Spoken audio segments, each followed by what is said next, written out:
his classmates had long known something was wrong. Look at this post, which has since been scrubbed from the internet. Axel was expelled for carrying a knife. He was in my class and told us that we needed a genocide like they had in Rwanda to fix the problems. Police knew, and he was known to social services. Did Slippery Starmer flagrantly lie, mislead, and gaslight the British public just weeks after being elected in a desperate bid to hide the truth that the Southport massacre murderer Axel Rudakubana was a terrorist known to the British state? Without any doubt, yes, he did. The MSM might avoid this unpleasant truth, but I can't, and I won't. Indeed, I have a feeling most of you agree with Ben Shapiro's assessment that the only course of action left for a Prime Minister whose moral authority has been forever smashed is to... Do you have a message for Keir Starmer? Resign. But instead today, Starmer has used his soulless weasel words to try and convince us black is white and night is day.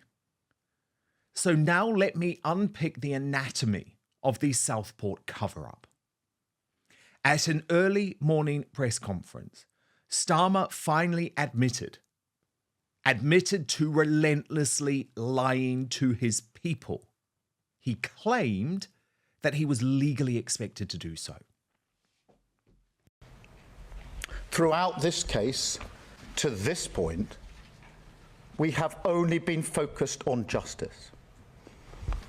If this trial had collapsed because I or anyone else had revealed crucial details while the police were investigating, while the case was being built, while we were awaiting a verdict, then the vile individual who committed these crimes would have walked away a free man. The prospect of justice destroyed for the victims and their families. That is a total nonsense, of course. There was much Starmer could have said, and shame on him for constantly and consistently invoking grieving family members in his bid to try and cover up the truth. Then his attempt to justify why the entire establishment convinced us that Rudakubana was not a terrorist, although I never believed that for a single second, was because Starmer said there is now a new definition, a brand new definition of that type of criminal. Is that this case is a sign. Britain now faces a new threat. Terrorism has changed. In the past, the predominant threat was highly organised groups with clear political intent, groups like Al-Qaeda. That threat, of course, remains. But now, alongside that, we also see acts of extreme violence perpetrated by loners, misfits, young men in their bedroom, accessing all manner of material online, desperate for notoriety, sometimes inspired by traditional terrorist groups, but fixated on that extreme violence, seemingly for its own sake. Again, utter bull, Starmer. There have always been lone wolf terrorists. And to suggest that Rudakubana wasn't driven by an ideology when he had an Al-Qaeda manual at his house, and I have been told by multiple sources that he was a practicing Muslim, or is a practicing Muslim behind bars, when he was in Belmarsh at least attending prayer sessions, well, it is a joke. So when GB News tried to pin Starmer down, he turned to that irrelevant story that we have heard time and again, and I'm not for a single second undermining what the first responders went through, but rather than answer the question, Starmer instead uses their pain. Watch. Chris from GB News. Chris Hope, GB News. Prime Minister, given what we know now about the terror link and how it's kept from the public, do you now regret blaming the far right for all those protests last summer? Was it a far right issue, or were some people entitled to be concerned and upset, not the rioters, of course? Responsibility for the violence lies with them that perpetrated it. I was in Southport the day after these terrible murders. I was acknowledging and thanking the frontline police officers and ambulance who had been at the scene. You can imagine what they had been through. They were back at work the next day. They were saying it was just their job. I could see in their eyes the impact it had had on them, what they had to deal with, what they had to see, how they endured that. As I arrived back in London, those same officers were putting their riot gear on and having bricks thrown at them. Those same officers. I don't think anybody can justify that, nor should they attempt to do so. And he actually pretty much gave up, attempting to justify himself after the Sun exposed the insane nature of his responses. Watch. Sorry to labour this point, but I think it's important. All summer we were repeatedly told that the Stockport attack was not terror-related, wasn't being treated as terror-related. That wasn't true. Because in October, this monster was charged with a terror offence. Now, information was put into the public domain then that didn't collapse the trial. It didn't jeopardise justice. It was just months later. Now, you say you knew about the ricin and the Al-Qaeda bomb manual, and it was known to the authorities. Did you know about that personally at the same time the public, the press, and you and the police were saying this is not terror related? Because I think that's the nub of the issue, and that's what's upset people. You say you couldn't speak out publicly, that you couldn't do that, but didn't the public have a right to know, not least the neighbours who had ricin being produced on their street? Surely they had a right to know. Well, I think there are two separate and important issues there, Harry. The first is on the question of terrorism and what constitutes terrorism. And of course, he didn't answer. He didn't answer either of those important points. So that's it. I've had it with him. I've had it with his lies. No more of him today. However, I do want to bring you part of a thread on X by the Conservative MP Nick Timothy. He, of course, worked at senior levels of government in the past, and he made a mockery of Starmer's justification. So look at this. He said, I work for a Home Secretary and PM and know what happens when an act of terrorism occurs. The PM and Home Secretary are briefed in almost real time. Starmer was undoubtedly immediately told of the discoveries of ricin and a terrorist training manual in Rudakubana's home. Today he confirmed, and this is quoting Starmer, I knew the details as they were emerging. This is the usual practice.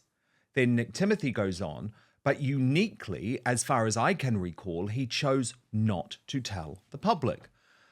One can only surmise he did not trust us with the truth due to the disorder that erupted after the murders. Starmer claims he could not have told us these details at the time because this would have jeopardized the trial of, and Rudakubana would have walked free. But this makes no sense. We were told the details when Rudakubana was charged, and quite obviously, that did not jeopardize the trial. There was nothing stopping the police or PM saying the murders were being treated as terror-related, nor saying a discovery of ricin had been made. And for good reason. Nigel Farage, who politically has led the charge about Starmer's cover-up, actually to great personal cost. You remember at the time, the entire mainstream media, Good Morning Britain, Susanna Reid, and virtually every woke wet politician went for him. So not surprisingly, Nigel Farage is furious. He released this statement following the press conference this morning, saying the Prime Minister is once again hiding behind the contempt of court argument. This is simply untrue. The country needed to know the truth about this murderer and that he was known to the authorities. Even MPs were banned from asking questions about this man's background. Cover-up care convinces no one. And in this video from Washington, D.C., he explained further why he is so angry. Watch. So I asked the question, was he known to the authorities? No answer came from the police. No answer came from the Prime Minister. No answer came from the Home Secretary. And for daring to ask a question that the public deserved to know and should have known, and actually had they known, might have stopped much of the online speculation that led to rioting on the scale that we saw. No, nothing was forthcoming at all. I was even told I wasn't allowed to ask a question in the House of Commons about the identity of this man and whether he was known. Well, I was right all along. 3 times this young man was given to prevent. They clearly haven't acted correctly. It seems that other members of his family knew what his intentions were, and we have had one of the worst cover-ups I think I've ever seen in my lifetime. I was completely vilified for daring to ask these questions. This is 2-tier policing. This is 2-tier governmental approach to who lives in this country. It is an outrage, and I can tell you, actually, I'm angrier today than I've been at any point since those horrendous murders. And on GB News, Nigel Farage actually went one step further, also fingering the Liverpool police of being part of a cover-up. So what happened here was the Liverpool police covered up the truth. The Home Secretary covered up the truth. The Prime Minister covered up the truth. And we were told in the House of Commons we weren't even allowed to ask a question about this man's identity. Almost as if parliamentary privilege had been stripped away. Go on. But just very briefly, weren't they trying to protect the legal process by doing that? They wanted to make sure they got to a point where they could then put all out for court to hear. No. And this is the point that Lord Carlisle made. Knowing the truth about the identity of who has committed this is not the same as discussing the details of the accusations. Very, very different things. And in the past, we've always had this information. That vacuum led to those riots. And what happens? We get the Prime Minister, the Home Secretary, screaming at the far right, daring not to admit to the public that actually this is a terrorist, motivated, he's watching extreme jihadi videos, and we've been denied the truth. And now the truth comes out, and what happens? Now we're told we're going to have a public inquiry. So please don't say anything in case you prejudice the public inquiry. The Home Secretary, the Prime Minister, Liverpool Police are trying to run away from this, and it's just not good enough. This is the most appalling cover-up I think I've ever seen. And Nigel has been really good on this, and I give him huge credit. But, you know, there's a big irony here, because none of his comments previously had been made on GB News, which has been part of an MSM cone of silence around the Rudakubana case. Rather than push their reporting, the MSM has simply decided not to mention the case on air at all in fear of a contempt of court ruling. Amid the Trump inauguration, there was a solitary report on the BBC News at 10 last night. But at least they tried to reflect some of the concern about Rudakubana, and they had actually conducted some original journalism. Watch. I paid the taxi and swore at him, said pay the taxi, and then he just told me to, well, he didn't, he just said, what are you going to do about it? A picture's starting to emerge of issues within Axel Rudakubana's past. Neighbours have told us that the police visited the family home here on several occasions in the couple of months leading up to the attack. A week before the stabbing, Rudakubana tried to return to his old school on the last day of term. It's thought to attack children as they left the building. He'd booked a taxi there, but that time his father ran out and stopped him. He'd been expelled from the school 5 years earlier, having taken a knife there, which he didn't use. Dylan Pemberton's daughter was a pupil there at the same time. My daughter had witnessed him chasing a kid with a hockey stick outside a maths class through one of the corridors, and it is apparently well known to her and friends and to the school that he had killed.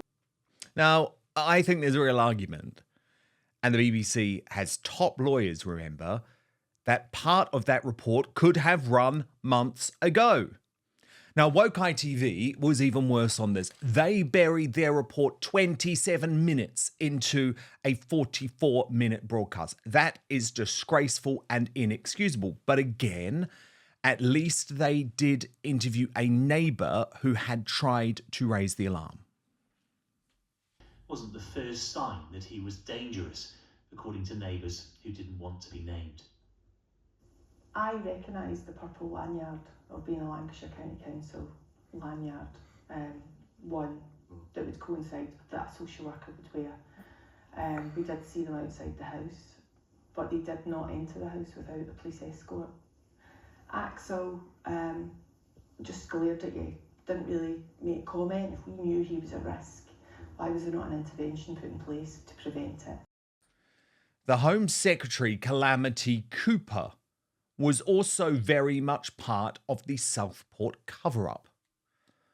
Dishonest Yvette did her best to play catch-up in the House of Commons today. Multiple different agencies were in contact with Rudakubana and knew about his history of violence. He was referred 3 times to Prevent between December 2019 and April 2021, when aged 13 and 14. Between October 2019 and May 2022, Lancashire Police responded to 5 calls from his home address about his behaviour. He was referred repeatedly to the multi-agency safeguarding hub. He had contact with Children's Social Care, the Early Help Service, Child and Adolescent Mental Health Services. He was convicted of a violent assault against another child at school and was referred to the Youth Offending Team. He was excluded from one school. He had long periods of absence from another. All those agencies had contact with him. Yet between them, they completely failed to identify the terrible danger that he posed. How did he fall through so many gaps? I would argue this question, Calamity Cooper, is all coming 5 months too late. Just think of the potential lives that could have been put at risk in the meantime. And the level of willful blindness over Rudakubana, well, that is quite something. As the brilliant independent journalist Charlie Bentley-Astor revealed today, Axel Rudakubana was not only known to social services, but had been downgraded from Category 4 to Category 3 because of, quote, lack of resources, and the caseload was over 100 people waiting. Now, she explains Category 4 is the highest a young person can be categorised as, meaning they are vulnerable, dangerous, and interacting with multiple support services, including police and mental health. He was dropped down the priority list, and now 3 children are dead. And as I revealed yesterday, his classmates had long known something was wrong.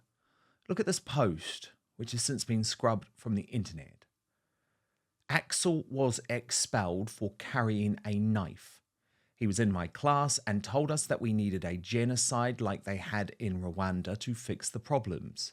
Police knew, and he was known to social services.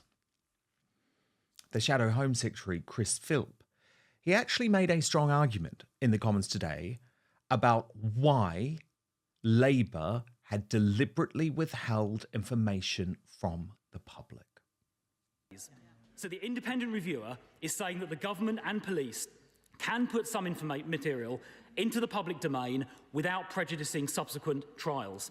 And in fact, on October the 29th, Rudakubana was charged with possessing the ricin and the terror manual. That was then made public. So if it can be made public in October without risking prejudice of the murder trial, it follows that it could have been made public in August without prejudicing that same trial.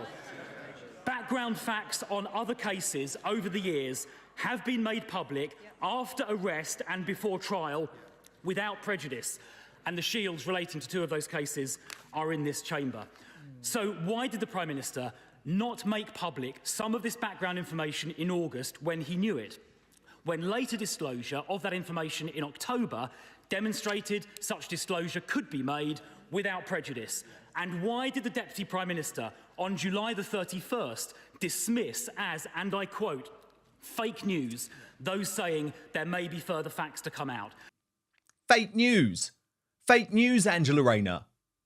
No, it was not fake news. And this is the problem. You may have changed your minds about why you wanted to hide the information from us. We're not stupid. We remember what you told us. I'm glad to see Kemi Badenoch, by the way, sitting there behind Chris Philp, because this issue matters. And there's too much outrage online to mention, of course. I did want to share some of the most thought-provoking posts, though. So Patrick O'Flynn, the independent journalist, he wrote, "Not even midwifery now. Blaming internet shopping. The idea that the way to stop murders of little girls is to try and stop 17-year-olds being able to get hold of a knife is just unbelievably dumb. What about jailing the guy after one of the many times he was caught carrying one?" And that's in regards to the fact that Yvette Cooper seemed to think that one of the biggest problems today happened to be Amazon selling knives. Look, if someone wants to get a knife, they will get a knife. That is not the point in this case. Sean Matthews of Reform UK wrote, "The Prime Minister stated today that the child killer monster Rudakubana was a terrorist, and he admitted withholding information about the case. It's clear to me that the PM was the one misinforming the public, and by his own standards, he should resign." And from Ant Middleton, rumoured London mayoral candidate for Reform UK, "The Southport unfolding and cover-up is such an irreversible failing of our children that I can only say that I'm so sorry and beyond disgusted that we as a nation allowed this to happen on home soil. I fought to defend the UK from such terrorist attacks, but all seems to have been in vain as we allow thousands in unchallenged and unmonitored. Irreversible repercussions should be implemented to those involved with this irreversible failing of our children.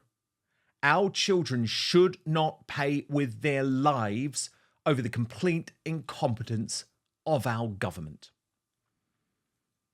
And of course, this disgraceful confirmation of the Southport cover-up, which, by the way, go and check the records, I was calling a cover-up here on Outspoken immediately after the attack. But of course, all of it comes when the United Kingdom is the subject of fear and derision across the globe, as Dr. Jordan Peterson made clear overnight at the inauguration of President Donald Trump. Watch. About the state of morality in Britain, that grooming gangs were taking place for more than 3 decades. You know, that's what happens when a naive, demented, and self-righteous multiculturalism takes the upper hand, and when the upper class is willing to sacrifice the poor to their own moral presumptions.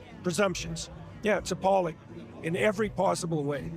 So, and it indicates, you know, it's indicative of something truly hideous beneath the surface, not only on the rape gang side, but obviously on the side of the authorities that conspired to keep it a secret.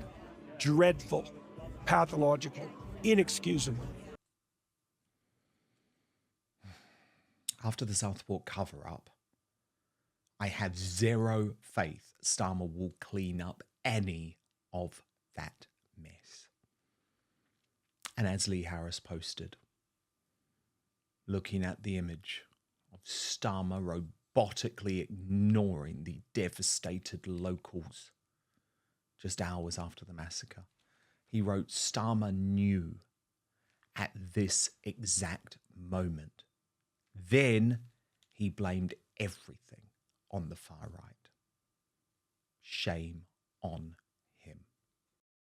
But first, something really important to talk about, actually. Scammers and spammers who are out there to ruin your life. Now, I know if you're like me, you will have got more and more of those annoying spam emails, text messages, and robo phone calls. Not only are they time-consuming to deal with, they usually represent a gross invasion of your private information that can cause vast and financial damage.